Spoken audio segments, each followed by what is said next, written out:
കർത്താവിൻ്റെ നാമം വാഴ്ത്തപ്പെടുമാറാകട്ടെ. ദൈവവചനവുമായി വീണ്ടും കടന്നു വരുവാൻ ഒരവസരം കൂടെ ലഭിച്ചതിന് കർത്താവിനെ നന്ദിയോടെ സ്തുതിക്കുന്നു, സ്തോത്രം ചെയ്യുന്നു, മഹത്വപ്പെടുത്തുന്നു. നമുക്ക് ഇന്നത്തെ ചിന്തയ്ക്ക് ആധാരമായി ഇയ്യോബിൻ്റെ പുസ്തകം 22-ാം അധ്യായം അതിൻ്റെ 21-ാമത്തെ വാക്യം നമുക്കൊന്ന് ചിന്തിക്കാം.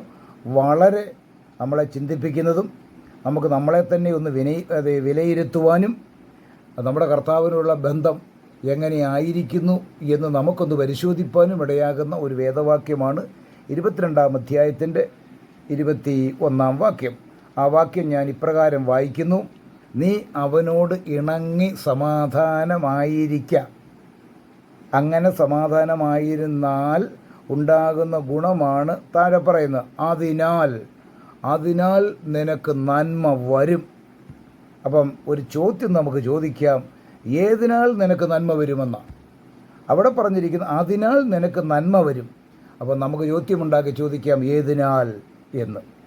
ഏതിനാൽ എന്ന് ചോദിച്ചാൽ സർവശക്തനായ ദൈവത്തോട് നാം ഇണങ്ങി ഇരിക്കുമെങ്കിൽ നാം നമ്മെ തന്നെ ഒന്ന് പരിശോധിച്ച് നോക്കണം. നമുക്ക് ദൈവവുമായിട്ട് ഇണങ്ങി ഇരിപ്പാൻ കഴിയുന്നുണ്ടോ? അതോ ദൈവവുമായിട്ട് സഹകരിക്കാതെ പിണങ്ങി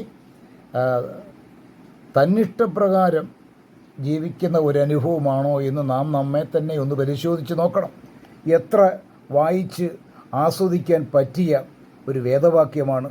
വ്യക്തവും സ്പഷ്ടവുമായിട്ട് പറയുക, നീ അവനോട് ഇണങ്ങി സമാധാനമായിരിക്കുക. നമ്മുടെ ജീവിതത്തിൽ നമുക്കറിയാം, ഭൂമിയിലുള്ള എല്ലാ മാനുഷിക ബന്ധങ്ങളും കാലാകാലങ്ങളിലെ പിരിഞ്ഞും തകർന്നും പോകുന്നതായിട്ട് നാം കാണുന്നുണ്ട്. എന്നാൽ നമ്മുടെ കർത്താവുമായിട്ട് നാം ഇണങ്ങി ദിനംതോറും സഹകരിക്കുമെങ്കിൽ അത് നിമിത്തം നമുക്കുണ്ടാകുന്ന അനുഗ്രഹമെന്ന് പറയുന്നത് വലിയ സമാധാനമാണ്. ആ സമാധാനം നമുക്ക് അനുഭവിക്കാം.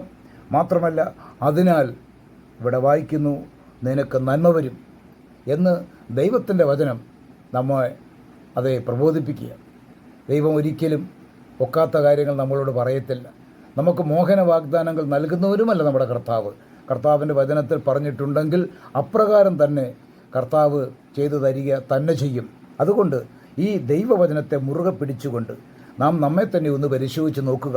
ഞാൻ ദൈവത്തോട് ഇണങ്ങിയാണോ ഇരിക്കുന്നത്, അതോ പിണങ്ങിയാണോ നടക്കുന്നത് എന്ന് ഗൗരവമായി ഒന്ന് ചിന്തിച്ച്, ഇല്ല എങ്കിൽ നമ്മുടെ കർത്താവുമായിട്ട് ഇണങ്ങി സഹകരിച്ച് ആ കരം പിടിച്ച് സമാധാനവും സ്വസ്ഥതയുള്ള ജീവിതം നയിച്ച് അത് നിമിത്തമുണ്ടാകുന്ന നന്മകളും അനുഭവിച്ചുകൊണ്ട് മുന്നോട്ട് പോകുവാൻ സ്വർഗത്തിലെ ദൈവം ഈ വചനകേൾവി മുഖാന്തരം ഇടയാകട്ടെ എന്ന് ആഗ്രഹിക്കുന്നു. ദൈവനാമം മഹത്വപ്പെടുമാറാകട്ടെ.